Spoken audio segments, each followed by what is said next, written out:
एक मेढक भगवान का बहुत बड़ा भक्त था। एक दिन उसने साधना शुरू की। जाप और ध्यान से उसकी एकाग्रता और निष्ठा देखकर भगवान प्रसन्न हुए। भगवान ने भक्त को दर्शन देकर कहा, वत्स, मैं तुम्हारी भक्ति से बहुत प्रसन्न हूँ। मैं तुम्हें वरदान देना चाहता हूँ। बोलो, तुम्हारी क्या इच्छा है? मेढक बोला, प्रभु, मेरे मन में किसी भी वस्तु विशेष की आकांक्षा नहीं है। मुझे कुछ नहीं चाहिए। आपकी भक्ति से जो मुझे आनंद मिलता है वो अतुल्य है।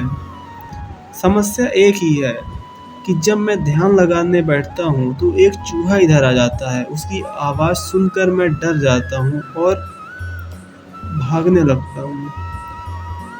उसकी बात सुनकर भगवान बोले, ठीक है, आज आज से मैं तुमको बिल्ली बना देता हूँ। फिर तुम निर्भीक मतलब बिना किसी डर के ध्यान लगा पाओगे। भगवान ने मेढक को बिल्ली बना दिया। बिल्ली बनने के बाद साधना में मेढक लग गया।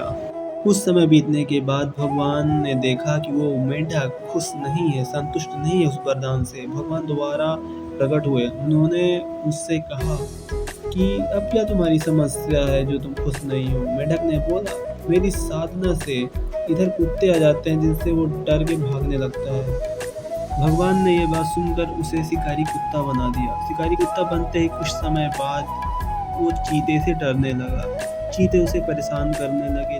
चीते उसे खा जाएंगे इस बात का उसे डर था। भगवान वापस आए और भगवान ने उसे शेर बना दिया।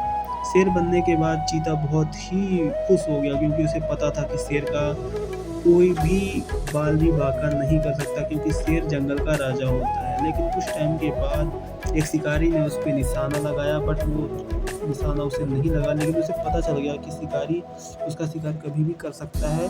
इस सोच में वो हमेशा ही दुखी रहने लगा और इससे उसको ये याद आया कि नहीं, उसको मतलब इस बात का अनुभव हो गया कि इस जीवन में मतलब इस पृथ्वी पे कोई भी जीव संतुष्ट नहीं रह सकता।